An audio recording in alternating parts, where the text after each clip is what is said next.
Bucks are gonna win. There's a game 7 back in Boston. We ain't done yet. Our back's against the wall. Happy we won. Too clean. And the Heat winning game 1 and game 2 in Boston, no damn way. One win away for the Miami Heat from the NBA Finals. Right, but then it was like, there's no way the Celtics don't get swept.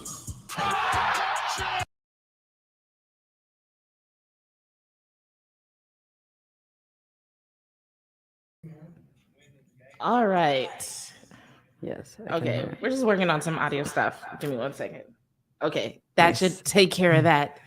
If for some reason you can no longer hear us, let us know. Comment on it. But for now, welcome to another episode of Bitches Love Sports. I'm Bitch 2. I'm Bitch 1. And of course, we ain't got no show notes. Hey, classic. It's a holiday. Happy Memorial Day. I think that's what people say. It feels weird saying Happy Memorial Day, but because of the recent Memorial Day. Yeah, but I think that's what people say, so we're gonna go with that. So Happy Memorial Day. I don't know what's happening with my hair. Hold on. It's great. Anyway, this is how this show is gonna go, y'all. Oh, good times. All right, happy Memorial Day, happy Game 7 day. So we've got a very good matchup coming up shortly. So I don't know how long this episode is actually going to be. I know we're going to talk about the matchup coming up, and I know we want to see it, and I know a lot of people who typically watch our show or follow us probably want to see it. Correct. So actually, what time exactly is that coming on? Hold on, let me double check. Is it 7 or 8? No. Our time? 7:30. 7:30. Okay. Right in between. Hey, I was right anyways. All right. So yeah, we should get through this episode before we get too deep into that game. Anyway. Perfect. So how's your weekend been going? Oh, it's been super chill. I don't remember what I did Saturday. #ADHD. Friday was a short day for me. I only worked 4 hours, and then I went home, and then Flint work all weekend. Oh, we had practice on Sunday. Yeah, so we had practice on Sunday. Yes, I remember that. I don't remember what I did on Saturday either. #ADHD. Hard. I know Saturday happened. I'm pretty sure I worked that morning, but I couldn't tell you what else happened. I don't think I think I might not have left the house after I got back from what I did that morning. That is so weird. Oh my God.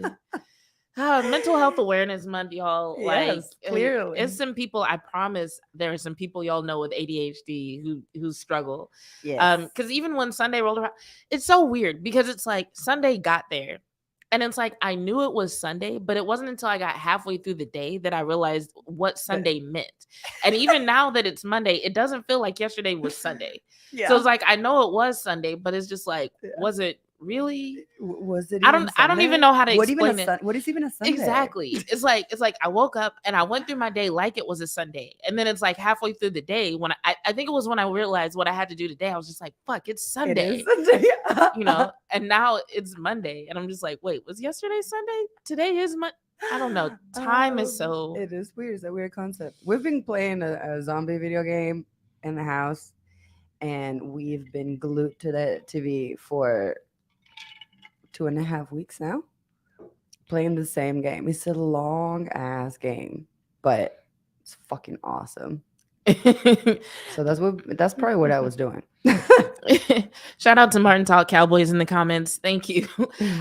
Once again, I really like when people say stuff in the comments because the numbers on our screen, they just be like, nobody's watching you. Yeah. But then we see people in the comments like, somebody's watching. Somebody is out here. Okay. And thank you for being here with us.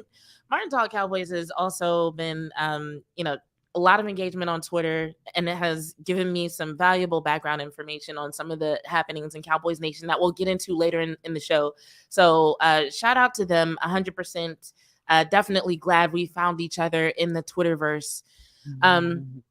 But for now, we know it's Monday. We know there's a Game 7 tonight. We know. Is that what I did Saturday? I was watching that game Saturday. We did watch it too. That's what I right. did Saturday night. I think that's what Sunday. happened. I worked and then I watched WNBA all day, and then I watched the game, and then Saturday was over. Yes. Okay, so Saturday. the game. The game. Man, What a game. I don't even know where to start. This is one of those times I wish I had notes. You remember back in the day when I used to actually make notes about the games that I watched, and I could break it down play by play what I liked. And now I'm just like, bruh, it was a good game. Names, stats, Yes. all stuff. So I don't have a lot of stats, but what I can tell you is that I put that game on and I was so proud of my Celtics because they just had this nice, comfortable lead, and I was just like, go Boston, go Tatum, you look like a leader. Missoula, I don't know what you did. Missoula is weird, bro, but that's a different conversation for a different day, and not even necessarily in a bad way. But he's different. But yeah, I was feeling good about it. Had a, I think with like 3 minutes left, they had a 9-point lead, but there was like times during the game they had a bigger lead than that. Nice. But you go into the 3-minute mark with a 9-point lead, you're feeling pretty good. But I don't know if I've ever told you about my equation for like how to feel comfortable during a game. My marker is 6 points per minute. Okay. Like my philosophy is that in pretty much any sport, in most games, unless something really wild happens, something crazy happens, like most teams cannot overcome a deficit of more than 6 points per minute.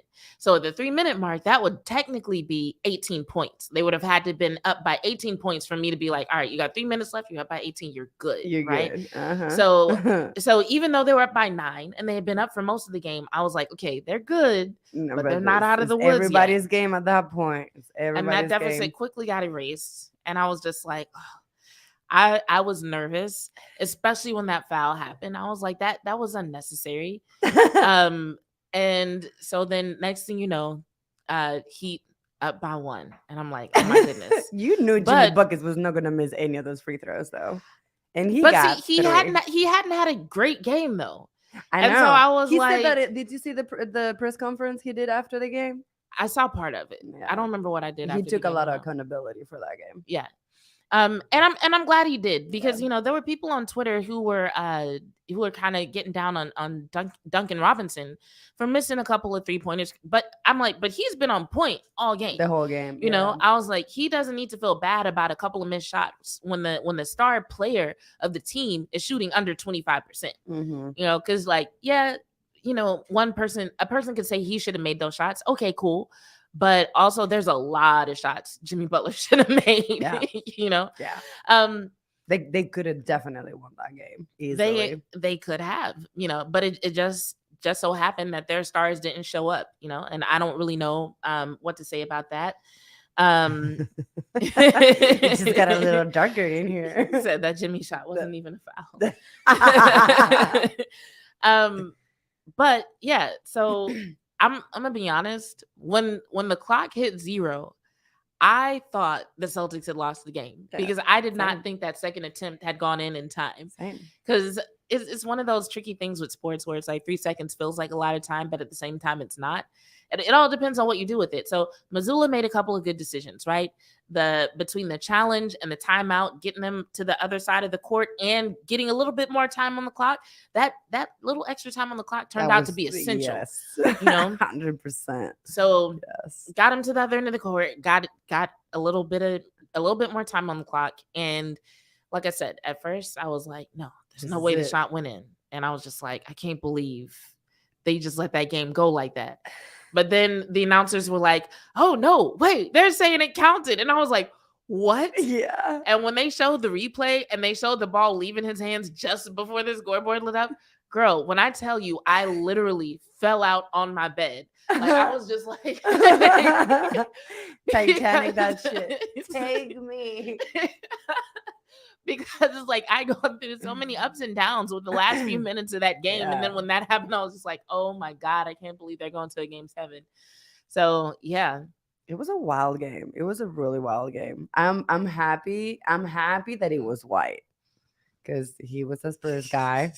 And yeah, exactly. Go Spurs, go. Yes. Thank you. Yes. Because we were just saying before we started recording that no fights at work. Oh, I don't know if it was recorded or not. Anyway, it wasn't. It wasn't. We were out there. Okay, okay, never mind. So we did have a little bit of I said that in the last episode. We had a little argument at work about Popovich and like whatever. And like this dude, my coworker, was saying that all the good players that left the Spurs just grew magically, got better after they left the Spurs. No, they've been good. Right, exactly. But this is the thing, and we've talked about this before too. When you are a good player surrounded by really good players, you shine. Mhm. If you are a good player with less great players surrounded you, you're not going to shine as much. So all those people that left, like Lonnie and White and Murray and all those people that just left, yeah, they are shining because the people that are around it, they're not. Anyways, I think I'm sometimes happy it for just White. depends on how the team is constructed too. Because I think about Mikal Bridges a lot. It feels like lately I've been hearing a lot of people say like, "Oh, Mikal Bridges got good when he went to the Nets."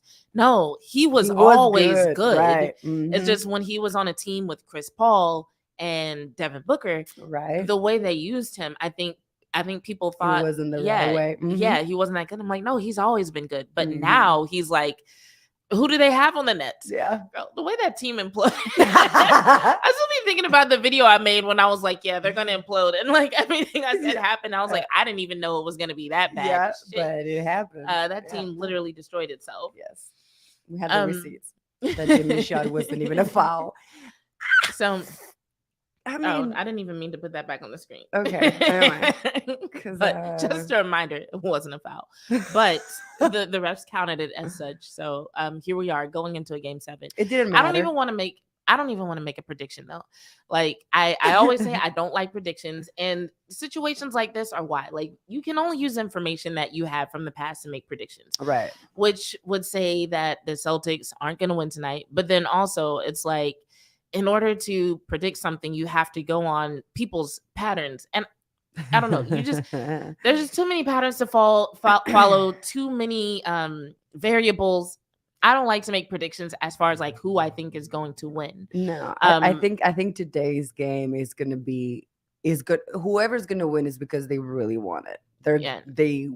They won that championship. I think it's gonna series, be like- a physical game. Oh, 100%. I think a lot of people are expecting it to be like this battle between Butler and Adebayo and why can't I think? And Jason Tatum. Okay, I'm like, I don't know. Brown. Your boy, I don't know. I think they're expecting the stars to kind of go at it, but I really think what it's going to come down to is like the supporting players Yeah, and who from each team is able to going to step show up. up. Yeah, Yeah, and like Mhm. who lets the nerves get to them, and who is like, no, this is a game 7. It's important. I'm not going to let the nerves get to me. Yeah. I'm not a role player today. I'm not a bench guy today. Today, I'm just part of the team, and the team needs to get this done. I think Yes. that's the attitude that's going to determine which team wins. That's I'm what I expecting mean, it to like, be close. I'm mhm. expecting it to be intense. Yeah. Now, as far as who's going to win, both of these teams are good. Oh yeah. You know, so it's Oh, my hard to say gosh. like what, undoubtedly which team is going to win, especially Mhm. considering the fact that we've seen both teams kind of phone it in at one point or another, Yeah. But what I can say is this.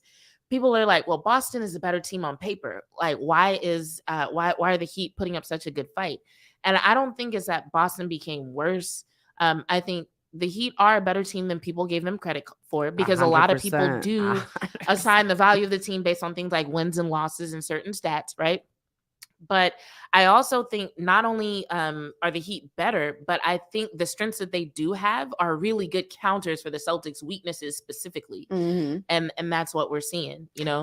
I think I don't know if I've said this on the show or not, but I feel like the Celtics, because you were saying like, oh, these are not my Celtics. Like, what's going on? Like, why are they playing Yeah. kind of trashy? So I think close game is my prediction. Yes, same.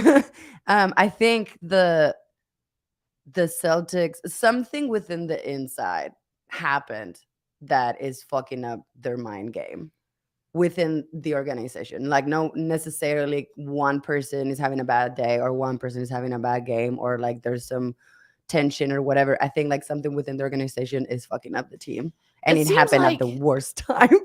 So I do think the way that Ime Udoka was dismissed, I do think that affected the culture a little bit. I think so. And I think it's taken them some time to get used to Joe Mazzulla. I think it's taken 100%. everybody a little bit of time to get to him. Yes. And I saw this video, Ryan Clark shared it. I'm gonna pull it up. I hadn't Ryan planned to Clark. share this, but Come on the show. Good. I think it highlights just how intense Mazzulla is as a person and how different he is. And just you know how sometimes people are different in a good way, yeah. but you just don't know how to. They're different. They're different, and it's not in a bad way, but it is in a way where it's like I really don't I know how to approach it. I don't. I'm not used to that, you know. Yes. And it's like Monica McNutt made a comment. I don't remember what she said, but Fucking she love said her. something about Joe during the press conference. And I made a comment. I was like, Joe always looks like the media members owe him money. Like enough for him to be mad about it, but not enough for him to bring it up directly. Kind of like just always this look on his face, like y'all really gonna sit here and ask me questions and act like you don't owe me $5? Okay. Like that's the That's face. the vibe. That's the vibe I always get from him. But I'm gonna pull That's up this video hilarious. that Ryan Clark posted, and it's like it's one of those things that's intense, but at the same time, it's also like it's not a bad thing that he's saying. Yeah. And like but I can tell like if this person were my coach, it might take me a while to be like, I feel comfortable with you. All right, give me 1 second. I can be open with you and let you know how I really feel. Let me tell you. I'm gonna put Martin's LMAO up there. Yes, it's Joe usually makes me laugh, but oh come on, screen share work.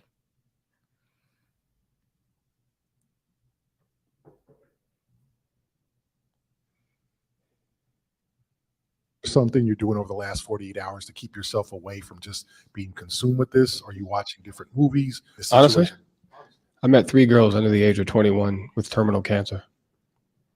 And I thought I was helping them by talking to them, and they were helping me. And so having an understanding about what life is really all about and watching a girl dying and smiling and enjoying her life, that's what it's really all about. And having that faith. You know, the other thing is you always hear people, give glory to God and say thank you when they're holding a trophy.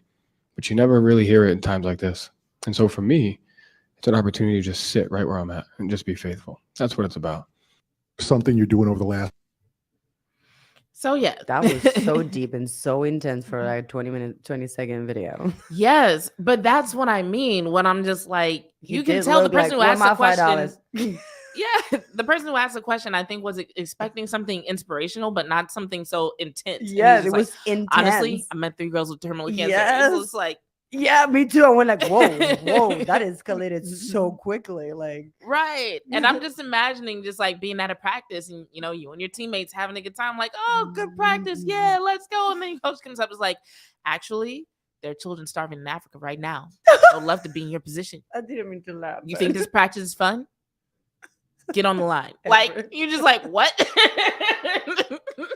What just happened? I don't think I've Oh ever my seen this God. man smile. Like, I'm just like, But I've been at a practice like that, and the mood was down in like literally Yes. 2 seconds. Like, so it's like you can tell that there's a difference. And I'm not saying that Mazzulla is a bad coach, but culture changes can affect a team. And Yeah. especially when it's something that you didn't expect, didn't see coming, and you don't really have, there's not like a handoff or a transition, Yeah. and you don't really know what to expect. It can just, I think it can throw people off a little bit. I think it's the delivery for me. It's not necessarily the message as much as it is the way that the emotionless face that you're delivering it with. You know what I Yes, mean? His Like, eyes and that mustache just poker face. Yeah, I mean, I guess so. intense. Intense. Super It was just intense. like, yeah, it was like everyone was saying, like staring into everybody's soul. I met 3 girls under the age of 21. And it's like, whoa, terminal all right. cancer. Con terminal cancer. Like, whoa. And you owe me $5. Yeah, you told me $5. I need to It's gonna be the $5 coach from now on. This is the $5 coach. Great. Uh, ADHD is speaking of coaches amazing. and culture changes, Okay. Oh wait, no. Did you have more to say? No. I just don't know where you're going with this. So let's go. I was going to Twitter, I guess. Like I Okay. said, no show notes, y'all. So I'm sorry if stuff is out of order. But I'm just looking at the clock. I'm like, a 6:40 game starts at 7:30. So I literally don't just texted Flint. We might end early today because of the game. So because I need to write back home. yeah, I can probably bring you if he's like I wasn't ready. Cool. But yeah, so I don't even know how to introduce this topic. So he's telling you without no facial expression. Yeah, at all. No facial expression. It's emotionless, dog. It's just wild. So Mike McCarthy. Oh, Like I said, I don't Your know how to boy, introduce this topic. Eminem. Did you ever get a chance to look at the press conference where he talked No. about PCP? Oh no, I did not. Okay. Damn, I forgot. So I've honestly stopped doing this. My StreamYard is just like, we just want to keep showing the comments over and over again. Okay. How do I introduce this topic? Basically, it's Twitter bullshit. Okay. Mhm. So Twitter clowns. I don't even want to call dude a clown. Like, Okay. how did this even come up? I don't even remember how this came up on my timeline. I'm trying to go back and look. But basically, like, there's just been a lot of Dak Prescott hate. And What's new? And it's so new. In the midst of me trying to like figure it out, I come across a couple of tweets from Brian Broaddus.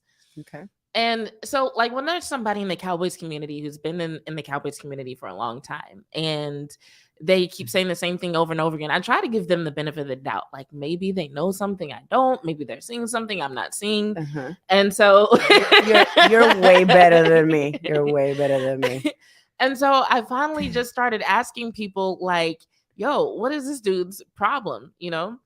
And it turns out he just has a history, apparently, of like not liking Dak Prescott, Okay. And so honestly, what I initially wanted to talk about was But other he's a people's- Cowboys fan, correct? He at least has a job where it's his job to talk about the Cowboys. I don't even know if I wanna it is his job to discuss the Cowboys. We can call I mean, you can do that so well as a hater with this Cowboys Nation, bruh. You would be banking too. Yeah, we can call him a fan if you want to use the term loosely.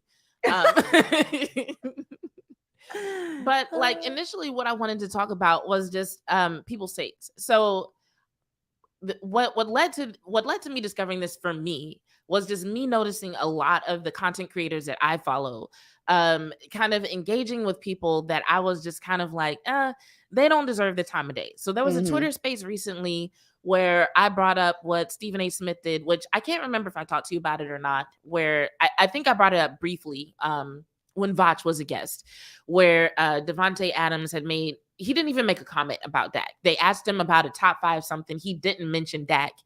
And instead of media outlets talking about the quarterbacks he did talk about, or I don't know, maybe bringing up the fact that he didn't mention his own quarterback at the time, and the fact that he was completely disrespectful to the organization he was playing for at the time. Paying you? Yeah, It seemed like those things could have made headlines. But since he made a face when one of the hosts brought up Dak Prescott, that became news. Clearly. And Stephen A. Smith literally took 2 minutes out of an episode of First Take, a whole 2 minutes just to like shit on Dak. I'm like, dude didn't even say anything. I mean, it's Stephen A. Smith. Sorry. So. Thank you, Martin. I said Devontae Adams. It was DeAndre Hopkins. I realize I do that a lot. When I'm change names. No, when I'm editing these episodes, like there are so many times where I'm just like, I'm thinking of one person and another name comes out, and I'm just like, do I? No, but here's the thing. Here's why I don't usually name people, because we talked about it on the last episode too. There's so many athletes and people surrounding, coaches and all coaching staff and reporters and I sports noticed for pundits. me, it's letters. If two people's names start with the same letter, Mhm. and especially if they play like a similar position or they're both stars for their team, like in the last episode, I realized there was a point at which I said Jalen Hurts and I meant John Morant, but it's Mhm. because they're both stars of their teams and both their names start with J.A. Mhm. And just now I said DeAndre Hopkins and I meant or I said Devontae Adams and I meant DeAndre Hopkins, but that's also not the first time I've switched those two names. Anyway, Nice. Okay. my Hashtag apologies ADHD. to viewers. But anyway, yeah, so it was DeAndre Hopkins, and yeah, he didn't mention his own quarterback. And whenever he was talking about, you know, what he would look for in an organization, it's like it would be like if I was invited on a podcast and you weren't a guest, right? And you're still my co-host. Correct. And but somebody's like, well, if you had to get another co-host, what would you look for? And I was like, well, you know what? I think I actually want a co-host who's, you know, maybe a dude, somebody who's been covering football for a long time. And I just describe a bunch of stuff that's not you. Uh-huh. Next time you see me, wouldn't you be like, so it sounds like you might be looking for For something else in a co-host, Yeah. right? I'd And be so like, that's essentially do we need to have a talk? Right. Are we good? That is essentially Do what you he want did me in this out? interview, you know, because they were like, what would you look for in an organization? He's like, I would love to play in an organization that, you know, has some stability in the front office. Like if I was his team, I'd be like, excuse me? What? Oh my god. Sports are so funny sometimes. So to much me. drama. Yes, is the tea. But anyway, that is what should have led from that interview. But they wanted to talk about the face he made when somebody said Dak, whatever. Stephen A went off for 2 minutes. There was a Twitter space where I Classic. mentioned that, and I mentioned how much it frustrates me because even though it is it's a gimmick, they do it to get engagement and because now honestly it's almost like the big networks are really no different from the content creators in the sense that they're trying to get engagement, they're trying to get people to talk about them. Yeah. Because I'm like, if you call yourself the worldwide leader in sports, I expect you to keep me up to speed on current events. I expect you to have news. I expect you to present me with information that maybe it's hard for me to obtain that I can't get from other places. But no, they're acting just like content creators. They want tweets per second. They want mentions. They want people to share their clips. They want to go viral. They want to be talked about.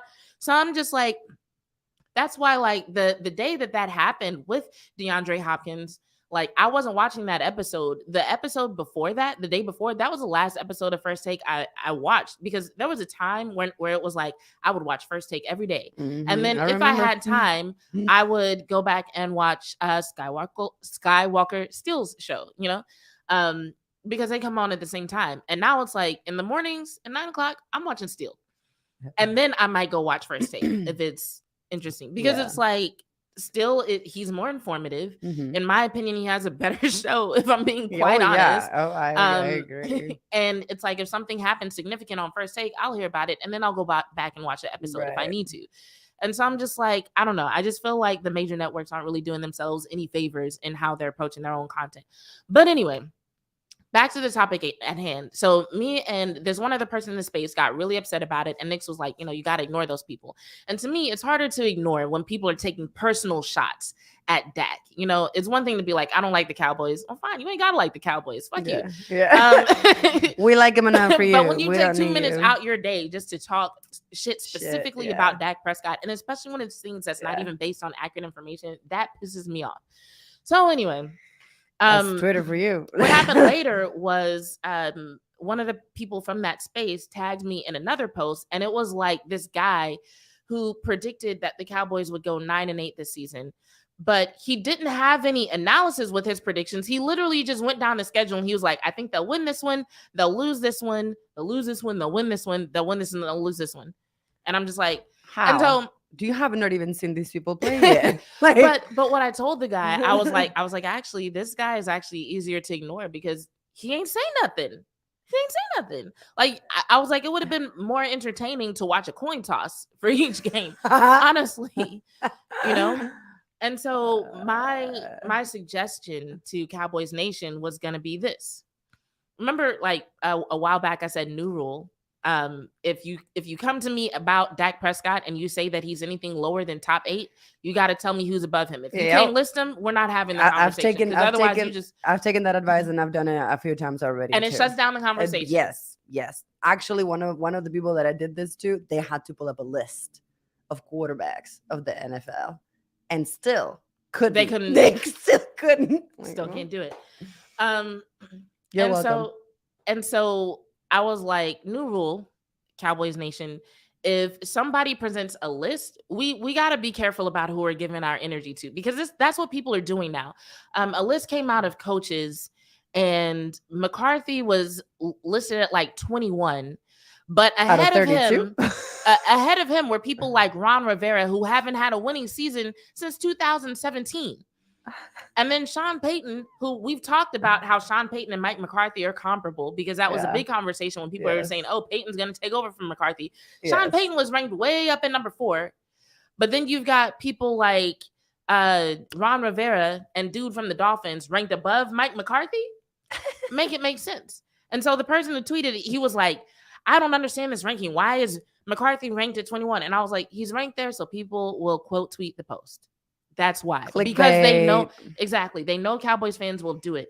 So I'm like, Cowboys fans, what we got to stop doing is putting so much energy towards these lists and rankings. If they don't come with analysis, if they don't present some sort of information or facts behind their opinion, ignore it. Keep scrolling. From now on, if they want our energy, they got to work for it. Yeah, man. You gonna come up with something to say. You gonna have a You've take. Seen us. If you want these tweets and these replies and these shares, you better come up with something. Say something. Ain't no more of this. Oh, you just gonna put up an arbitrary list and just pick a number for Dak Prescott and put Kirk Cousins right above him and see what happens. No, fuck that. We're not doing that anymore. No, fuck that. We have way other bigger fish to fry.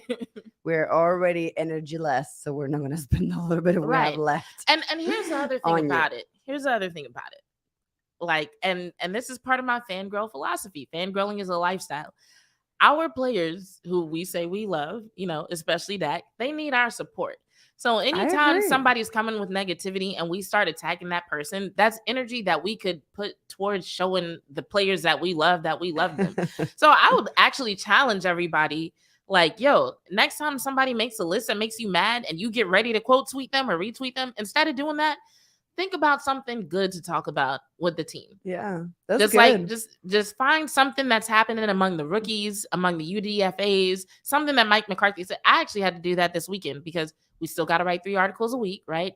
And so what was on my mind was all this bullshit I've been seeing on Twitter about Dak, and just like, hate these people, But then I was just like, you know what? Both Mike McCarthy and Dak Prescott talked about purpose in their interviews this week. I'm going to talk about why I think that that's actually going to help the offense. And so instead of going off on these people, I put that energy into writing an article about the new offensive philosophy and what it's going to do for the Cowboys. My bitch. So I'm just saying, that's just an example. There's a lot more people to write about besides Mike McCarthy and besides Dak Prescott. Dan Quinn has had a lot of good things to say about his so rookies. Many people. The fucking God was for you to talk about Mike McCarthy. Or even, Micah Parsons has been posting some funny comments. Frugal Micah Parsons had Micah, I can talk today, I promise. Frugal Micah Parsons took over his Twitter. First, he was complaining about the cost of going to Universal Studios. Then he said he might shave his head bald to save money on haircuts. Not lying. I love when Frugal Micah takes over the timeline. I'm like, tell us hilarious. more. Simi. Apparently his baby is going to be due in a couple of weeks. They thought she went into labor over the weekend, but it was a false alarm. I hope it's okay that I shared it. He put that on social media. So I'm like, I'm guessing it's okay to say that in the public. I mean, but yeah, there's like a lot of good stuff happening, for the team that we can talk about, Yes. Like, next time we're like, F this guy who thinks Dak is shit. We can just be like, you know what? Simi's about to be a dad. Can you imagine that? Like, I actually can't, but yeah. But anyway, all of that led me to Brian Broaddus's tweets where, like, long story short, he's basically been saying for months that Dak cannot improve when it comes to interceptions. That is not going to change, which is odd to me. Why because is it always the interception? This past season was his first time having an issue on that level. Also, he's not the first quarterback to ever have that problem. Yes. And so I'm just like, where are we getting this idea that Dak just cannot do better? That a professional athlete who puts in time during the offseason, not only working on his game physically, but also watching film and having conversation with coaches and having conversations with other Yes. players, that somehow he just cannot improve. And this man says that it's in his DNA. Okay. So apparently, Hold up. apparently Dak Prescott took one of those My 23 tests, Yeah. and it came back that he was half black, half white, and 80% interceptions. I don't know. But whatever it is, What does your DNA have to do with interceptions? girl, that's my point. I don't know, but it's almost did like he back that up? Of course not. How can you back that up? How can you back that up? I would love to know. That's why I'm asking. Because please, whoever you are, at me, because I do want to know. What does that have anything to do with But- throwing interceptions, or the fact that you can't get better? But here's something else that upset me about what he said. Now I remember how this came up. ADHD. But Nice. now I'm going through the files. Nice. So, on their podcast, they said something about Dak Prescott being upset about something Mike McCarthy said. And this might be another video that I might have to pull up. But basically, they said that they felt that Dak was upset with Mike McCarthy because of something Mike McCarthy said during the press conference, which, okay, how do I break this down?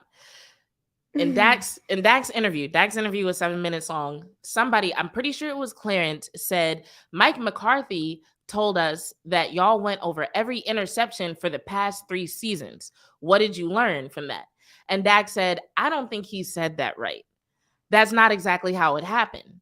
So, of course, you know me, I'm just like, I don't even remember Mike McCarthy saying that. Mhm. So I started researching. I found one article where it said that Mike McCarthy said that, but it didn't present a quote. Oh. And so I went to the video of Mike McCarthy's interview, Mhm. and he said, yeah, Dak came in. He was here for the captain's workout. He came in and we went over a lot of interceptions and a lot of potential interceptions. But that was like a 20-minute video. And I heard nothing in that video where That Mike said, McCarthy ever said, uh-huh. we went over every interception from the Uh-huh. past 3 years. So I was like, okay, it was either something that was said off camera or it was just a misunderstanding. Whoever wrote that article was either using hyperbole that was taken literally, or they shared something that was shared off camera. But either way, I Mhm. couldn't find it. I couldn't even find it presented as an exact quote. So I'm like, well, naturally, if that's presented to Dak and it's misinformation or it's a miscommunication, he's just going to be like, yeah, that's not what happened. But that was a few seconds out of a 7-minute video where honestly, he seemed like he was in a good place, excited about what's happening with the offense, excited about Mike McCarthy being the play caller, feeling good about them having so much communication between them, good about their relationship, and basically the way they're collaborating in a synergetic way on how the offense is going to be run. He felt good about everything. It was just that one thing where he was just like, eh. But anyway, they took those few seconds and turned it into a 10-minute conversation about how Dak Prescott has a problem with Mike McCarthy. And so I was just like, y'all read into so much shit that is just not there. So I was just like, I just don't like how they made it seem like there's like conflict here that's like not actually there. You know, that bothered me. That's a what little I'm bit. saying. Like, you're looking into something that is not even there. And then You after blind? that, basically after he was challenged on that, after that came all the tweets about like, well, interceptions are in Dak's DNA. Like, he's always going to be a risk taker, yada, yada, yada. Okay. And so then Martin Talk Cowboys was kind enough to share with me, like, no, apparently Brian Broaddus has been wanting the Cowboys to get rid of Dak since minicamp his rookie year. Oh, And I'm like, minicamp his rookie year. I'm like, so dude just You've didn't been get no hating chances. this motherfucker for a long time. Exactly. You like we were just you could have put that energy into something that would have been productive, not just for you, but maybe for the Cowboys, you know, Exactly. instead of talking so much shit and so many like false arguments. And that was another reason why I wrote that article, because I wanted to link to the video where Mike McCarthy said, you know, we went over a lot of the interceptions, because I didn't want to just come out and be like, you know, Brian Broaddus is a liar, you know, Clarence fucked up. But I did just want to be like, hey, if this is the interview that everybody's referring to, Mike McCarthy never said that. This is what he said, and clearly Dak was confused. I don't think there's any conflict there. Yeah. Let's all move on. So anyway, I don't really have much more to say It's super about it real, than that, yes. except just like for Yes. the people who do support Dak. I just think we need to be more responsible with where we put our energy and who we shine that spotlight on. Yes, I agree. And I think it's going to be a long I agree. season. Like, Ooh, I all- was literally just saying that, Flint. Like, it's gonna be an interesting season. yeah, because I honestly, hold on. I'm gonna read the tweet that because somebody else Please came hold. in. Somebody else came in my mentions talking about Dak earlier today, and I really do want to. I don't know how to navigate Twitter now. I feel like the website is updated and it's just weird now. Like there's a search bar on the right side that's not supposed to be there. Whatever.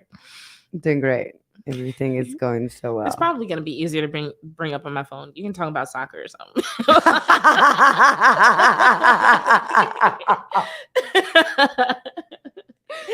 You can talk about soccer. So.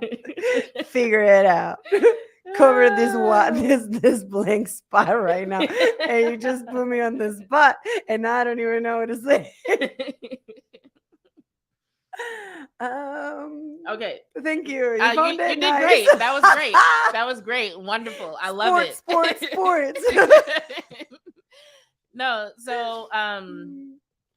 so this person, I don't know why people be talking to me like I'm stupid. But anyway, this person said, because I said Mike McCarthy already said he's more concerned with winning than with production.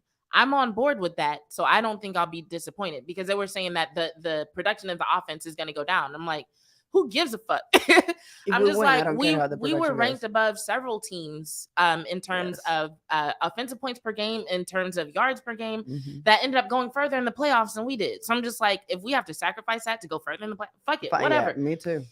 And so he said, you don't win more games by scoring less points. You don't fucking say. So I said, have you watched sports ever? Do you know how a scoreboard works? So I said, not less points than a particular opponent, of course. But for example, it doesn't do much good to be ranked high in touchdowns per game or offensive points per game if teams below you get further in the playoffs. And so he said, so you think Mike McCarthy's play calling is going to fix that? So this is what I said. I said, look. This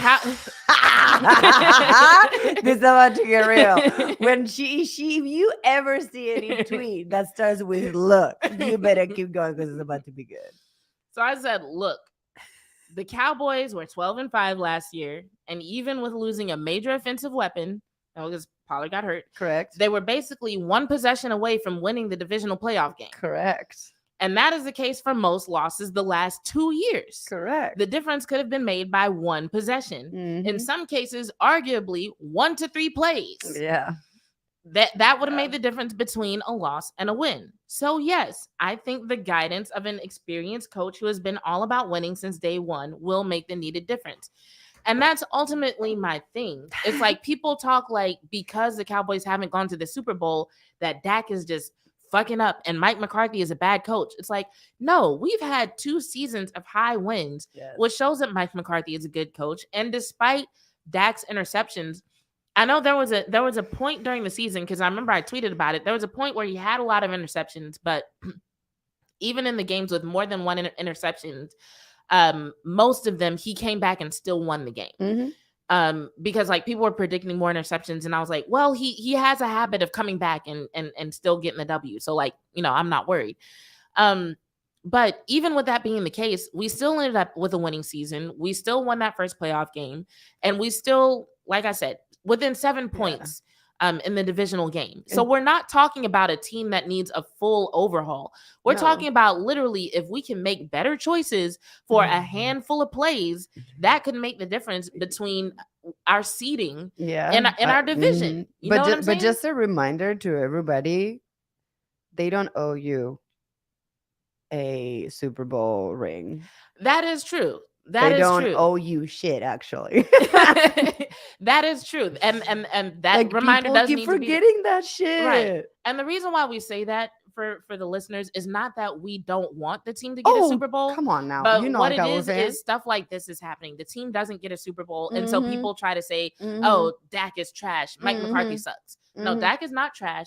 Mike McCarthy doesn't suck. We Mhm. have a good offense. We have good receivers. We have an Mhm. excellent defense. We have a great defensive coordinator. Mhm. We have good coaches on offense now. Mhm. Mike McCarthy is awesome. Yeah. Dak is awesome.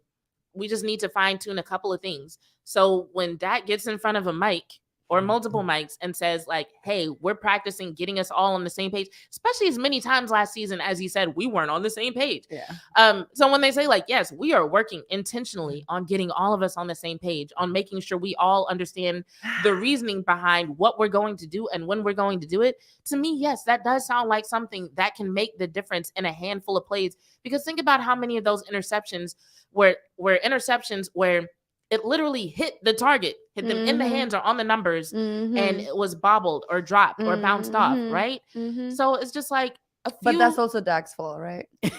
according to some people.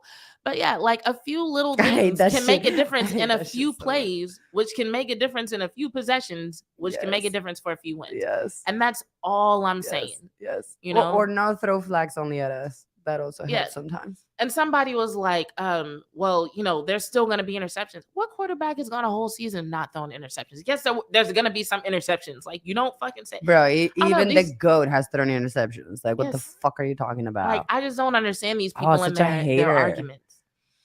Because they anyway. don't have an argument. They don't. What is it? Like, you're But- coming with this shit out of nowhere. It's not sustainable. What I will say, though, is at least they tried. They At try. least they didn't just put up a list and be like, okay, now get me some retweets, Cowboys fans. Yeah, fuck Mm, that. I'm going to put Dak at number bro. 9. Go get me some Twitter engagement. Give me another 8 on the Dance top puppets. first. Like, nah. When I get the other 8 on the top before Dak, then we can keep up with this conversation. Until then. So, one more thing that I wanted to talk about before we revisit the NBA playoffs, just before the game starts in a few minutes. Honestly, actually, I don't know if I'm ready to talk about this. There's a situation happening among WNBA media members that I wanted to look into more Okay. before we started the show. But I don't have all the information or as much information as I'd like. Okay. What I will say though is apparently at some point last night and or early this morning, a certain I don't know if she calls herself a journalist. I'm gonna call her a multimedia maven because I've seen her on video, Call social me media. that. I've seen her on major networks, Yeah, small networks. Nice. I think she's even written. She's hosted events. She's done a lot of things. Her name is Christina Williams. Okay. And apparently at some point someone took it upon themselves to equate her to nothing more than a social media influencer and suggest that she doesn't show up like professional writers do. And in the midst of their rant, they suggested that the professionals among those who cover the WNBA are almost exclusively white. And like I said, I need to look into this more before I can like dig into it and start naming names and so on and so forth. But what was interesting to me was the fact that this person made that comment about professionals being almost exclusively white while referencing one of the most consummate professionals in the game, one of the people who a lot of people attribute the rise in popularity of the NBA.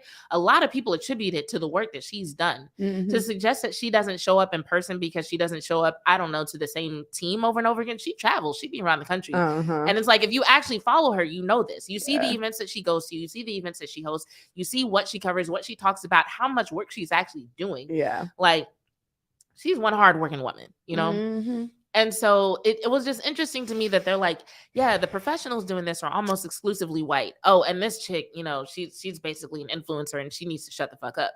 In Why so you many words. hating so much? But the interesting thing to me about that situation was this person's perspective and how off it was. Is this person also a white male. famous? Oh, but is it a famous person or is it just No, Twitter person? To my knowledge, they are not famous, but they're known among like other people who cover the WNBA.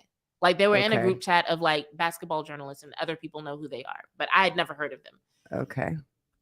So, but it was interesting to me But that of course you're a you white feel man. so confident in expressing an opinion that's inaccurate, didn't fact check, didn't ask a question like, hey, are there any women of color? Are there any Black women who cover this team or this sport? Like when I was looking for Twitter accounts who cover the Dallas Wings specifically, I wasn't like, man, don't nobody talk about the Dallas Wings. Ain't nobody interested in Dallas Wings. I went on Twitter and I was like, hey, who's covering the Dallas Wings? Like, who do I need to follow to get the insider information on the Dallas Wings, right? And so this person didn't even ask a question. They just went off of their own experience. And one, they assumed that what they gleaned from their own experience was correct. Two, also, despite how many Black women, not even counting women of color, just Black women, right? Despite how many Black women are actually working professionally covering the WNBA, something about this person's experience somehow told them, nah, it's white people doing this. And so I say that to say a lot of people on Twitter are attacking this one person. And to my knowledge, this person has since deleted their Twitter account. Ooh. Okay, cool. But you was hurt. And rightfully so. Like they said some rude shit, and I guess some people came after he them. said some rude shit too. What did you expect to put that on Twitter and not get any backlash? My thing is this: when somebody is that loud and wrong, and rude on top of that, that means there's a culture supporting that idea. 100%. It's always so that. We found that one person. But that means there's something happening among journalists covering the WNBA that made that person feel comfortable saying some shit like that. That's what we're talking about with Diva. It's the same thing. Exactly. And I feel like that's what needs to be addressed. So I'm definitely going to take the time to look into it more. I'm sorry, guys. I don't remember the last time we had shows this close together. And even though it was on the calendar, it didn't click in my head what that meant until today. Yes. And I was going through Twitter reading the posts about it, but I really didn't make the time to like write names down and go into it. So I'm gonna speak my piece on that part. And then, if it continues, I'll come back and name names time. Because there were certain media outlets named and so on and so forth, like who this person worked for and, But the thing is, like, if you are this person bashing on this other person that you, first of all, you probably don't even know personally, you probably never talked to this other quote for whatever, like media influencer or whatever you called her, wouldn't have been more productive. Because if you're in those groups, in those chats that people know this other person, wouldn't it be more productive? Like, hey, can I get this woman's phone number? Or can I get, you probably can find her on Twitter. That's a really good point. And you can like reach out to this person and be like, yo, yeah, this kind of fucked up to me. Is this true or is it not? Or if you're going to post on social media without checking any facts, at least ask the question. Don't put an opinion out. Like, don't put like a sentence out. Put a question out like, hey, so I've noticed in this or whatever, is it true? What are y'all's opinion? Like, you can open the conversation in a way different way. You probably would have gotten bashed a little bit. It's fucking Twitter. What do you expect is what it is. Well, this was in a group chat that they said this. Like, this wasn't even public at first. But I'm glad you said it that way because I hadn't even thought about it. Because I'll put it this way. When we first started our podcast, during the time when it started, we were talking a lot of basketball because it was during the Olympics. Correct. It was the 2020 Olympics that took place in 2021. So we were talking a lot about Team USA, men and women. Yeah.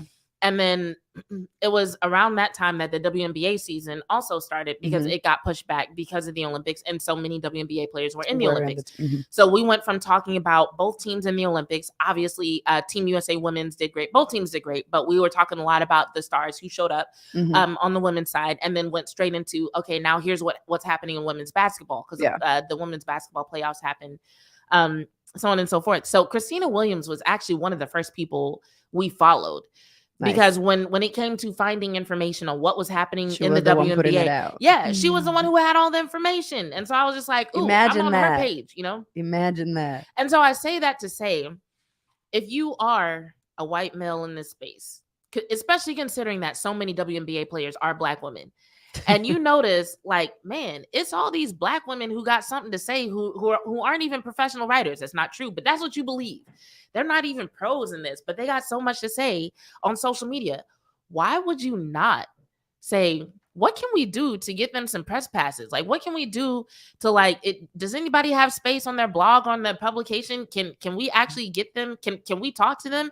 Can I bring them on my podcast? Can I bring them on my show? Maybe I can interview this person. Like, why would that not be your response? Exactly. Instead of, I can't believe all these black women always got something to say about what we doing. Exactly. Like it just speaks volumes. The fact that was this person's reaction, and the fact that their perception of reality, despite what reality actually is, their perception of reality is like, oh, it's white people doing this. And also, I'm not even gonna question this because, of course, I'm right. How could I not be right? How could I be? I'm a white male in America. So, how could I be wrong? I mean, come on. To me, it just put a spotlight on something that like probably really needs to be addressed, because I know we talk a lot about media coverage for the WNBA and how that could do a lot for the WNBA. Yeah. But if there's this big divide, or if there's something happening in the culture among journalists where black women are being devalued in that way, that could also be a problem. Exactly. You know? Exactly. Like you're not even giving credit to the actual women that are actually doing the work that you're completely unaware of. Right. I'm just like, how you call yourself a professional and you don't even know who the other people are who are advancing. What I mean. Like, bro, it would have taken you probably a 5-minute Twitter search or a Google search. Yeah. That's it. That's all you had to do. Yet just even scrolling down Christina Williams' timeline, just go to her Instagram and look at what this woman is literally out here winning awards for her work. And you're talking about she's a social media influencer. Right. Yeah. She was on Forbes, I think it was 30 under 30. Yeah. I'm like, you don't get that just for being I'm social media influencer. Do better. I don't know. I was talking with Flint, like not about this topic, obviously, but like in general, how the internet and social media has shaped our perception on opinions and facts. Because these days, the world that we live in today, a lot of people think or feel like their opinion is automatically a fact. No, bro, it isn't. They're different things. Let me tell you, it isn't. It is a fucking opinion. You can have it, like that's cool. We're all entitled to it. But that doesn't make it a fact. No, not at all. So check that first, and then post whatever you want. Sometimes we also base our opinions on facts, but you still have to be able to verify that as well. Correct. So, for example, if you tell me that interceptions are in Dak Prescott's DNA, I want to see the DNA test. I do too. I want them receipts so much. I want that paper trail. What is it at? Oh my goodness. You're tripping out there. Oh, and then I didn't even tell you about this part. So the dude who was like going back and forth with me about how Mike McCarthy's offensive philosophy wouldn't help the team.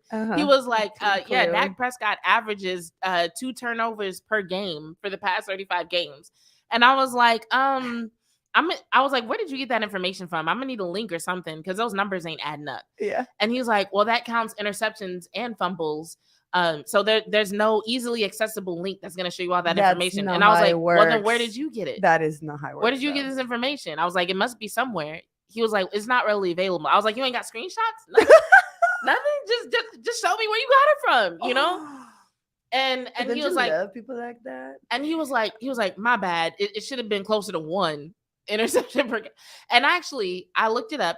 If you count fumbles, because in 2021 he had a lot of fumbles, and then in 2022 it's the fact that he missed so many games and still had a lot of interceptions. It increased average. So his average, if you count interceptions and fumbles for 35 games, which is a weird number because that means you count 2022, 2021, and then like part of 2020. It's weird.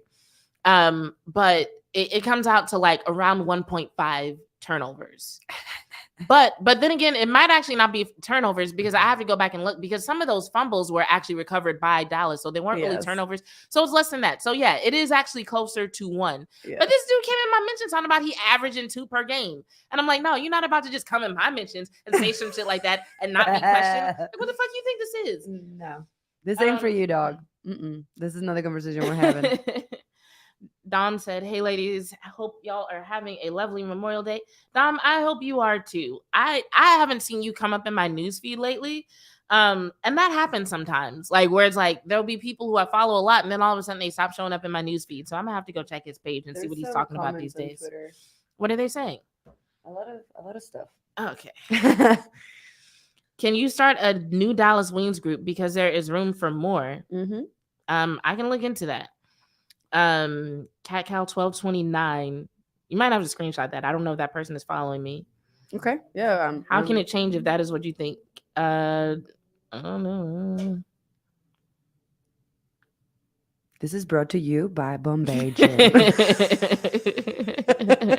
Covering the silence. We're live, but she's reading the comments. Bombay. I'm not sure how to pronounce his screen name, but he has Boston or Miami. Who do you two like and why?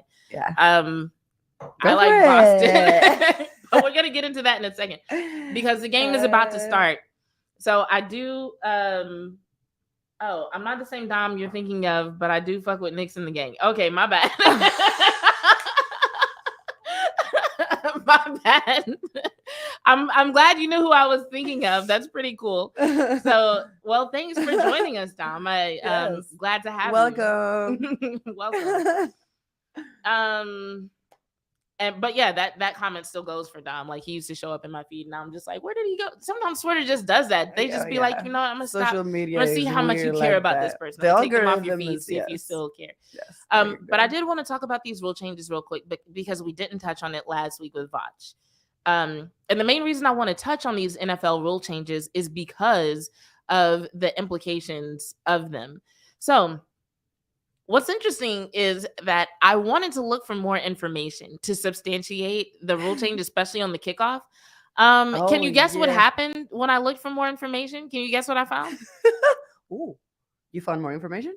No. Oh, it is actually incredibly difficult to find accurate information on NFL injuries. Okay. And the reason why that's interesting to me is because when the NFL has an agenda they want to push, like when they're like, no, there's no difference between turf and grass. Look at these numbers, bro. Fuck. Or when they're like, just a little like break on that, or a little tag on that. In La Liga in Spain, like all soccer fields have to be grass. Oh no, that is also an issue, and I'm gonna bring that up because that's one of the things that like put me onto the fact that I just couldn't find this information. Because to justify the kickoff rule, they said that a disproportionate amount of concussions were happening on kickoffs, so we have to change this kickoff rule. Which, do you know the rule change? We were looking at it before I got here. So basically, if a team, if a receiving person, a person on the receiving team, person catches the ball, whatever the fuck. ADHD, sorry. I didn't even see Turpin's response. Turpin. Martin Talk Cowboys be having all the receipts. Send me that. I didn't see Turpin's response. But basically, if they call fair catch and it's behind the 25-yard line, they're going to be moved to the 25 automatically. That's the long and short of the rule. There's a lot of verbiage that went along with it, but that's the long and short of the rule. Yes. And they said it's to prevent concussions. Now, as I was looking for NFL injury data, I was looking, couldn't find what I was looking for, which I'm basically looking for the types of injuries that happen on each play, because they were like, well, this many injuries happen during kickoffs. Yeah. And so my first question is like, well, what about other types of plays? Because it's like these numbers don't add up.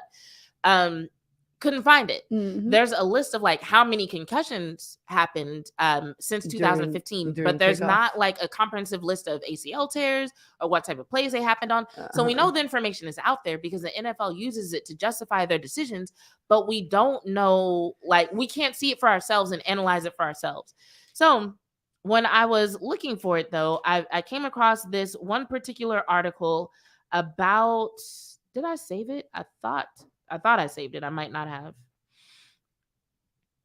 But I came across an article. It was a recent article about turf versus grass. Let me see if I can just look it up real quick again. This is also brought to you by Bombay. Bombay, if you want to sponsor us, we're here for you. So this was in an article that was shared via profootballtalk.nbcsports.com. And it was posted just a few days ago, and it says source 2022 injury data for turf fields was awful.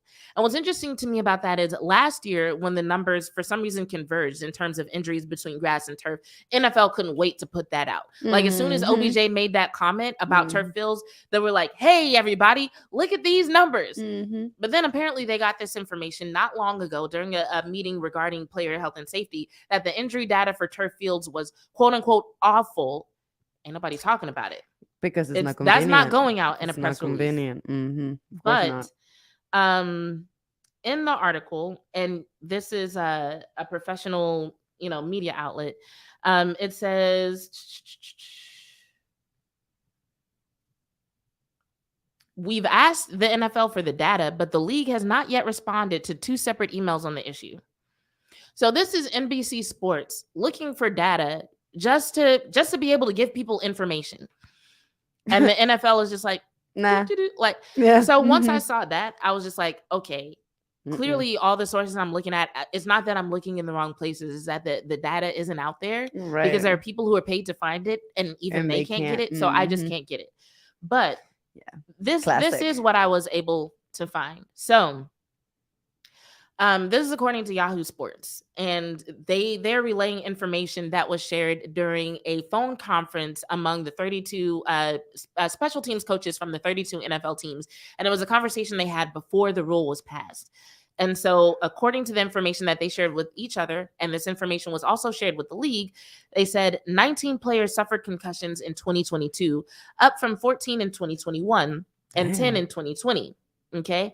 Now, but here's That's the a thing we lot. got to keep in mind. Those 19 concussions happened across approximately 2,700 kickoffs, which Ooh. means over 99% of kickoffs were concussion free. Yeah. So it's like, why are you addressing a situation where over 99% of the time there's not an issue? Like, what are you really trying to do here? And then they also said, this was in another article posted on NBC Sports. They said about 30% of all torn ACLs are on special teams plays, even though those represent only about 17% of all plays. But we also know special teams plays don't just involve kickoffs. Yeah. Right. So once again, this rule addresses kickoffs and also addresses a very specific scenario during kickoffs. And it's supposed to prevent injuries, but it doesn't sound like most kickoffs actually result in injury. Yeah. And so what I was really trying to find was like, okay, what are some other types of plays that result in concussions? Because what the injury data also shows us, something that I was able to find, was concussions from 2015 through 2022, right? So in 2022, just counting the regular season, during games, there were a total of 149 concussions reported. So if only 19 of them came from kickoffs, and the other 130 happened some other way. Why are we not changing a different rule? Exactly. Because, like, let's say we take away 19 of those kickoffs, or 19 of the concussions that happen on kickoffs. That still puts us at 130, which is still 4 more than all concussions in 2021 combined. That is wild. So why are you using this information? And I What are always you say, covering? because people be like, numbers don't lie. And I'm like, but they can be manipulated. And this is an example of them being manipulated. Correct. So I'm just like, what exactly is the goal here? I'm not exactly sure what the goal is here, but it just seems kind of odd to me that the information, that they would manipulate this information in a way to make it sound like kickoffs are dangerous when clearly over 99% of them are concussion free. Yeah. And you have, what's the percentage? 19, hold on. If you've got 19 out of 149, okay, so that's 12.8% of concussions that happened last year, according to the data that they shared, actually happened on kickoffs. So that means almost 90% are happening at some other Somewhere time. else. Over 99% of kickoffs are concussion free. Yet we're changing this rule to basically award teams for fair catching. Like, what the fuck is that? And then on top of that, let's think about it this way, because people are like, oh, well, now coaches are going to start squib kicking and doing stuff like that. But how about this, though? If you are on your 4th down, you got to make that decision. Do I go for it? Do I punt? Right? But you no longer really, I mean, you could possibly pin somebody back on the 5 or 10 or something like that if they decide not to fair catch it, if they're bold enough to try to run it out. But more than likely, knowing that they'll be awarded so many yards, they're going to fair catch it and end up on the 25. Doesn't that mean you're more likely to go for it on 4th down? Yeah. Doesn't that mean there's more opportunity for contact between people on offense and defense? Clearly. Doesn't that mean so if 130 concussions are happening on plays that are not special teams plays, and now you just put in a rule that's probably going to increase the number of those plays, doesn't that mean we're probably going to see more concussions? Thank you. So I'm just like, And that, my friends, is basic math. so I'm just like, NFL, what are we doing? I don't know what the plan is. I don't know what they're trying to do. Martin said majority of special teams coaches didn't want the change. Honestly, what I read said that none of them wanted it. You know, so I don't know who wanted it. Honestly, my theory, and I still gotta find information on this. My theory is that they have to do something to show that they're trying. And so they're going to use this to say, we did something, we made a change. But it's not going to work, though. But once again, hold on. But you also got to think about this. Once again, numbers can be manipulated. And here's something that a lot of people don't know. Is there a test to prove that a concussion happened? No. There's not. No. There's not. When someone is diagnosed with having a concussion, what's actually happened is that a medical professional has looked at their symptoms and they've used their own judgment to determine whether or not that person had a concussion. Correct. With Tua Tagovailoa, even after his seizure and all the stuff that happened to him on the field, that first time when he stumbled and people were like, he seems concussed, they still don't go back and say he had a concussion because on paper, he was not diagnosed with a concussion at that point. What they say is that he suffered a neurological event. So if I'm in charge of taking data for the NFL and I want to make it seem like a rule change led to fewer concussions, could I not just say, well, these were concussions, but these over here, these were neurological events? Fuck like, y'all. could I not? I mean, yeah, technically. And I'm not saying this like this is definitely going to happen. What I'm saying is basically to document things that I want fans who care about these issues to listen for and watch out for. Yeah, Like just start taking notes. Like just follow. And I always say this: when something doesn't make sense in the NFL, follow the money. I don't know where this money leads to, but it's going. I don't somewhere. know. But I feel like somewhere. once it starts to make sense, we're gonna see there's a pay cut in there somewhere. Oh, yeah. Somebody is benefiting from this in some way, kind of like our other rule about the Thursday night flex scheduling. By the way, the Boston game just started. I'm about to pull it up in my phone. So like, if you are still watching, I will give score updates, but we got to get out of here soon anyway. So it won't be much longer. But the rule about flex scheduling, that one is one that I have to pull up because the wording in here is what really, all right. So the rule itself, is it this one? Was it JC6? Do I remember this correctly? Yes, it is. Resolution proposal JC6. I love when I remember these things. So this is basically the rule, the amendment that has led the NFL to be able to flex Sunday games to Thursday night. Okay, so here's the interesting thing about this. When this was first proposed, they said weeks 14 through 17 with, I think they said 15 days notice. Okay. The resolution that was approved includes weeks 13 through 17 with 28 days notice. Now, I know at least 28 days was something a lot of people were pushing for. They said that gives players more time to adjust their routines. It also gives fans more time to have bought like tickets and made arrangements to adjust their plans, right? But when they said weeks 13 through 17 instead of 14 through 17, first place my mind was what's so special about week 13? Why we had to throw that into the negotiations? Who is playing with 13? So the Cowboys are scheduled to play on Thursday Night Football on week 13. Okay. They're scheduled to play the Seahawks. Weirdly. Oh, weird. But you know who's scheduled to play that Sunday? The 49ers are playing the Eagles that Sunday. Oh, interesting. That sounds like a pretty attractive matchup, right? Interesting. So if I'm Amazon and I'm saying to myself, I want to make sure I have the best matchups, and you know, I know the Cowboys are hot ticket items, so they'll bring in viewers. But if the Seahawks suck, Cowboys fans might not be willing to pay for Amazon Prime to watch the Cowboys beat up on a team they're expected to beat. I don't know. But you know what? You know that rematch between the 49ers and the Eagles from playoffs, that might get some viewers. You know, people are expecting both those teams to do well. So maybe week 13 rolls around and we just switch the Cowboys over to Sunday and then switch that Eagles 49ers game over to Thursday. Oh, and you know what that does? Well, according to this rule, you can only play 2 Thursday night games in a year. Mm-hmm. So if you do that, then that puts the Cowboys as only having 1 Thursday night game. So that makes Amazon able to flex another game because the way this rule is written, it says, oh no, I got to find it.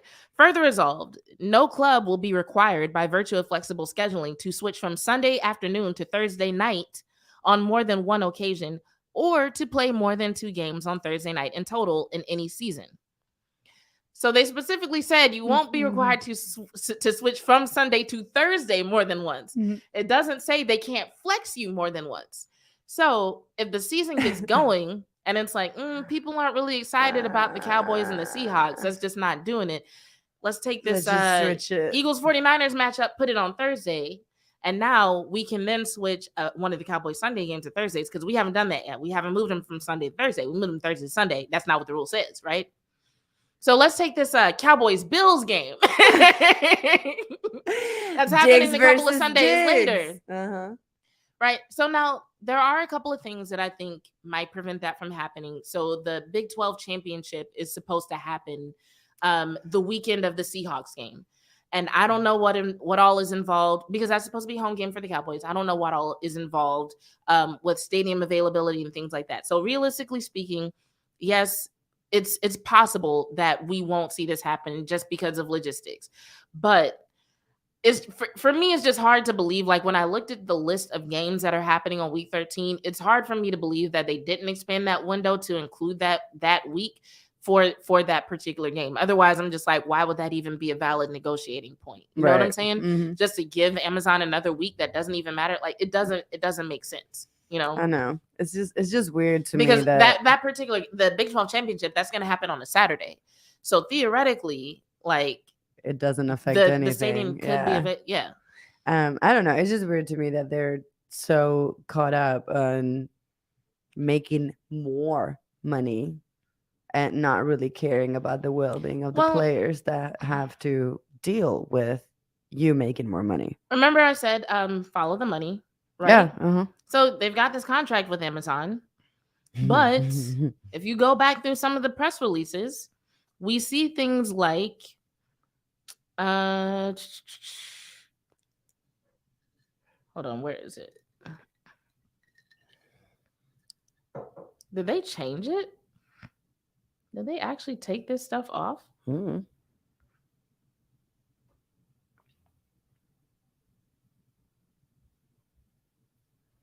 Hold on, let me see if they actually changed the titles. Okay, here it is. So we see things like 2023 NFL schedule powered by AWS.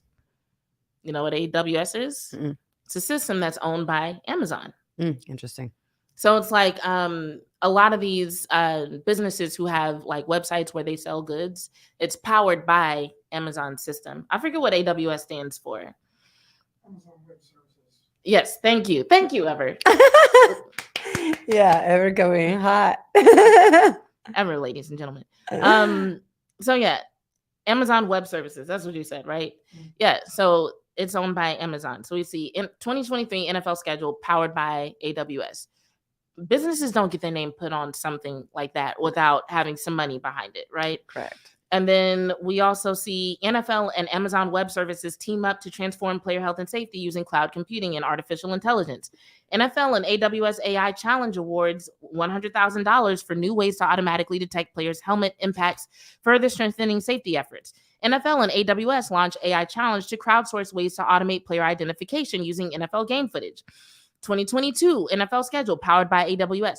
So it's like people are thinking about Amazon Prime and the flex scheduling and Thursday Night Football, but it's like it's deeper than that.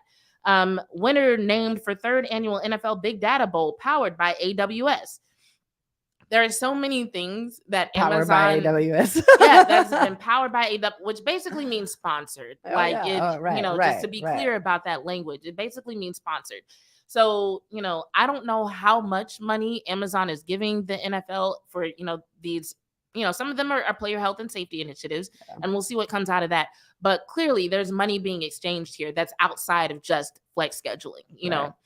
So it's interesting. Like, once you start following the money and you see that, and a lot of people are against it, and everybody's like, how did this get passed? Well, that's one of the reasons why. It's not just a broadcasting agreement with Amazon. They are in bed with Amazon on a whole nother level.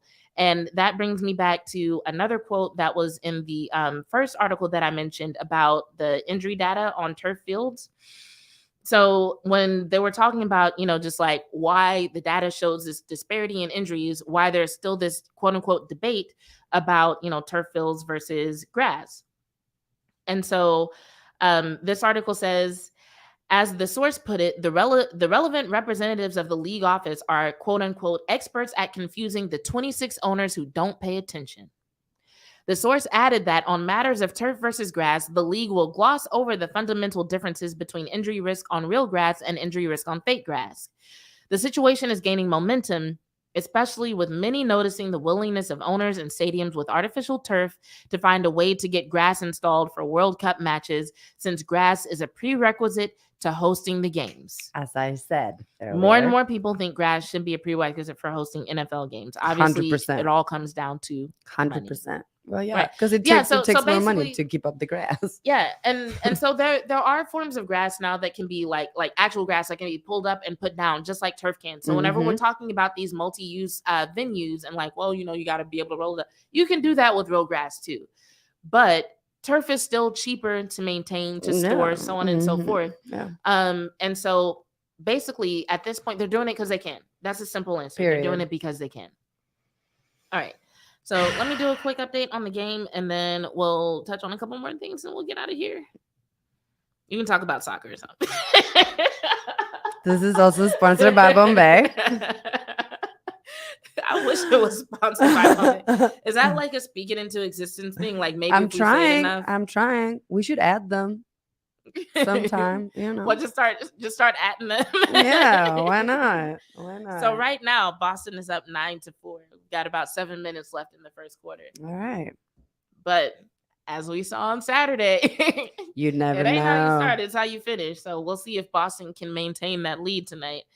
If they win this game, I might have to find a party somewhere tonight. There's got to be some Celtics fans in Austin, of Texas, who are course. like, you know what, we're celebrating. Of course. So we'll see. Schedule flexing is going to be nuts. What's the it- better game 7, hockey or NBA?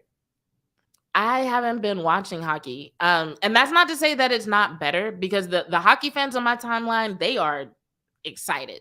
I hear. Me too. So I can't answer that question because I haven't been watching hockey. But I can tell you I'm excited about the NBA. Oh yeah, So, same.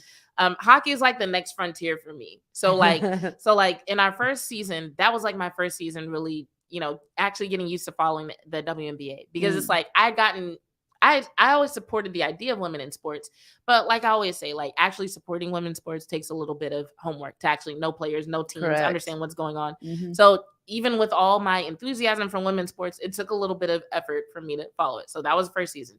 Season 2 was like, oh, we actually gonna start watching film and understanding stats and, getting down into the intricacies of these Yeah. positions in the NFL and following the draft, So maybe next year we start looking into hockey a little bit, depending on how I feel about the NFL. I feel like I'm still getting my feet under me when it comes to NFL stuff, especially with the Cowboys. It just feels like every day I'm learning something new about the Cowboys, like especially this week with the history of Brian Broaddus, and people were sending me articles about Mike McCarthy. It's interesting because dudes, like, they don't gossip, but they keep receipts.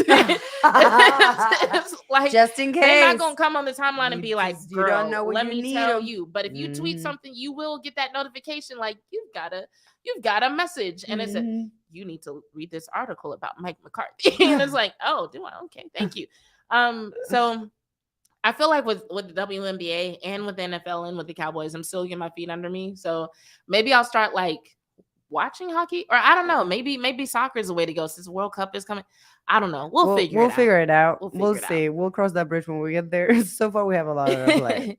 But Martin said schedule flexing is gonna be nuts. Not necessarily. They can only flex twice. So if they flex week 13 and they flex the other Cowboys games, that'll be the 2 flexes and they'll fuck the Cowboys over. But I mean, Jerry Jones was one of the main people in the media talking about, well, this flex scheduling is important because we got to think about the people who are watching from TV. Fuck you, Jerry. So if he does have a problem with he said he's a detective. Dude, I might need your help finding this injury data. If you have some connections who can get you some NFL injury data, like, that's great. Hit me up. I need injury data, and I need more insight into this connection between the NFL and Amazon. I want to know more. I want to know how much money is changing hands, and I want to know who in the world decided this kickoff rule, because clearly, as we've seen, even the data they put out there doesn't support it. Yeah. But so do you have anything to add? If there's anything from this show that y'all want us to dive deeper on, because I know we touched on a few topics. Oh yeah, add us. Add us. Be like, because I saw somebody. I don't know if we can still see those comments after the live is over. Yeah. Oh, I don't know. Do you want me to take a screenshot? Screenshot those comments and the screen name so I can make sure and follow up with those people. But yeah, I know there are some people asking questions about the Dallas Wings situation, so on and so forth. So if there's anything that y'all like, yo, make sure you dive into this again. Just add us. Or there's actually a section in Spotify podcasts where you can like leave a comment about the episode. So leave a comment, add us, ask us a question just to remind us, and we'll definitely like keep looking into it. We'll keep y'all updated. I've even still been looking up updates on the Michael Irvin lawsuit. Oh. I finally found the website where they're the documents are being saved. So I know where we are. Interestingly enough, even though that lawsuit was moved to Arizona back in March, they're just now getting to the point. So like there's a whole process you have to go to where like if an attorney is licensed, in this example, in Texas, but then they have to handle a situation that's in Arizona. Else, yeah. They have to go through this process in order to get approval to practice in Arizona. So they're just now doing that. And they also just passed a resolution to protect the identity of the Jane Doe. So both sides are going to know who this person is, but they're not allowed to release that information to the public. So any documents that do come out from the court, they're probably going to be redacted. But what we can see is that originally when the case was moved to Arizona, there were several people who work for Renaissance and Marriott who were mentioned. Now those people, as well as their spouses, are listed on the lawsuit. So that was an interesting development. There was also a request at some point to make this a jury trial. And then I think one of the most important things for people to remember as they're trying to like navigate their way through this is that Michael Irvin is not the defendant in this situation. So he has not been accused of a crime. He's been accused of pretty terrible acts, but he's the one suing these people. Right. So he is the plaintiff and they're the defendant. So they don't actually have to prove that he did anything. He doesn't have to prove his innocence. All he has to do is prove that he suffered damages and that those damages could have and maybe should have been avoided, and that Marriott and these people went about things the wrong way to cause him unnecessary damages. Yeah. So that's all that has to be proved right now. So we may never know the truth about this conversation between Michael Irvin and this Marriott employee. But we'll see what happens in terms of it didn't. I noticed that Michael Irvin was in the Cowboys schedule release. I peeped that. I saw that. Yeah. So it's just like, it looks like the Cowboys are supporting him. So I don't know if Jerry Jones knows something that we don't, but it's interesting. Okay. I got a question from the hype man, Harry. Okay. When is the time for Dallas to at least look at new QBs? When is it time for Dallas to at least look at new QBs? How about when the contract is over? Yeah, I guess when Dak retires, he may or may not get an extension.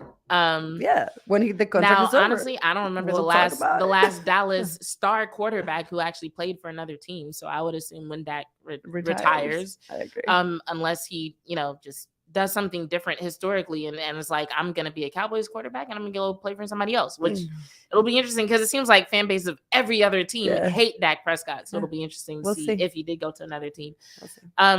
But yeah, I don't think it's anywhere near that time. And I think if you are a person who thinks that that Dak needs to be moved or that the Cowboys need another quarterback, I would challenge you to say who. present to me a realistic situation. Name me a quarterback that's better than Dak Prescott that's actually available. Present to me a trade actually scenario that available, actually yes. makes sense. Show me something that actually makes sense. Because a lot of times the people who say stuff like that are also the same people who try to say that Dak Prescott isn't even a top 10 quarterback, but they can't name 10 quarterbacks better. Yeah. So show me one, don't just say he's bad. Show me statistically what he's done that warrants him losing his job. Show me a realistic trade scenario, one that actually makes sense. Who you bringing in that you actually realistically expect to be better right now? Mm-hmm. Show me those two things, and then we can talk about when it's time to look at a new quarterback. But no, we're nowhere near that time. All right. If they respond, I will keep going on. Yeah, like that. that. We only have a few minutes left. You're so right. let's not go more tangents. Bruh, I feel like Dak is about to go off this year, and he should. And that's not to say that he hasn't in the past. He has had some amazing games. And I don't know why people think about that. Like I said earlier, we're talking about a handful of plays that would have made a difference between a few wins and losses that could have changed their seeding in our division, which could have changed the entire path throughout the playoffs. A handful of plays. We're not talking about several games where he just fucked up the whole game and we lost by 20. We talked about this the last episode, I think, too. Like, people, whenever you do something really, really good, and then after you go and throw an interception, that is something really, really good is already forgotten. Because this is a lot more like saucy to talk about, right? Because then you get to talk shit instead of praising somebody, because praising somebody, I don't know why these days is like weird. Like, you still can do it. Like, being nice and that's kind. my question too. I'm just like, these people who claim to be Cowboys fans, but they don't like that and they don't like Mike McCarthy. Okay, who are you rooting for? Because that's a fucking team. Yeah, like the other day was funny. Like, I think it was at the game on Saturday. Like, I don't know who was saying something to Shaq, and he was like talking some shit about whatever play, and he was like, yeah, and I also got 4 rings. And I was like, yeah, exactly. Like, people fucking so you do one thing wrong and the rest of it is history. Right, we're just gonna act like but we I haven't have had like two hundreds of thousands of row. dollars in rings, but that doesn't matter. That's not good. Yeah, we're just gonna act like these 2 12-win seasons in a row just that didn't happen. Yeah, we just gonna act like every player in that locker room isn't looking up to Dak as a leader and acknowledging the fact that he's great. We're just gonna act like, Mike McCarthy's play calling and his offensive philosophy won't make shit any different. Like, what? Yeah. He said, I'm not saying he's bad, but he's getting older and is injury prone. I will give you that. He is very injury prone. Okay, he's injury prone, and we saw last year that he can bounce back from that. Hopefully he'll do better this year. I mean, he's bounced back for really hard injuries. So yeah. And I mean, older, he's 30. Is he turning 31 this year? I think he's 30. Yes. July 29th. Shut up.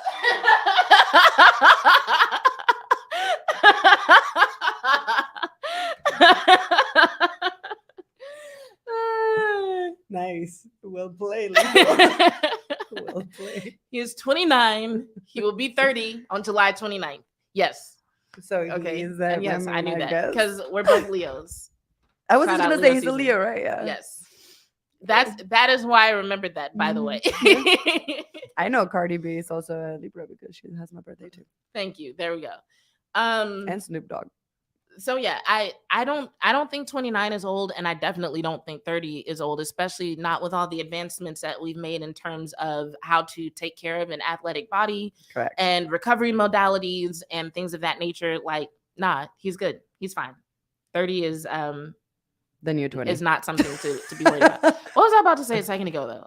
Oh yeah, but yeah, some Cowboys fans, it feels like they just want to be miserable, and they really want other people to be miserable with it. Not saying that that's necessarily this commenter, because they clarified they don't think that is not. But there are some people whose actual job it is to talk about the Cowboys, and I'm like, if it was my job to talk about the Cowboys, I'd be like, well, actually, it kind of is. I get paid now. I was gonna say, not enough to pay bills, but I get paid a little bit for these articles. A little something. Yeah. Put gas in the car. Yeah, exactly. It helps. But I try to find positive things to say as much as possible because it's fun. Because I actually like rooting for my team. Yeah. I don't know. Is misanthrope the word that I'm looking for? Do you know that word? No. Okay. I think misanthrope is the word. Misanthrope. A person who dislikes humankind and avoids human society. Wow. So we'll call them Cowboys misanthropes. All right. ¿Cómo se dice en español? ¿Hay una No lo palabra por eso? no. No.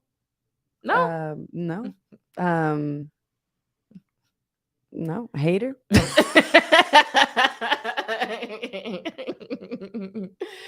I don't think there is. Hold on. How do you spell that? Ustedes son haters. Sí, pero mucho. MISANTHROPE.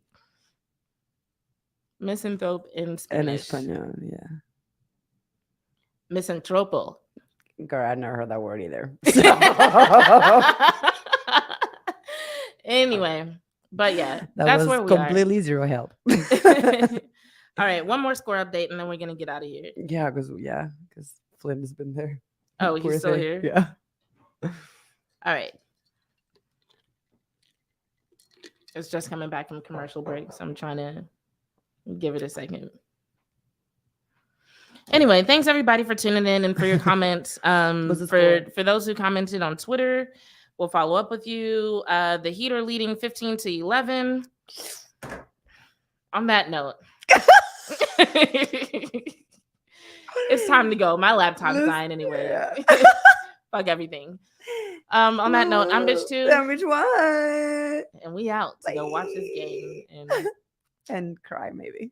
oh God. Bye.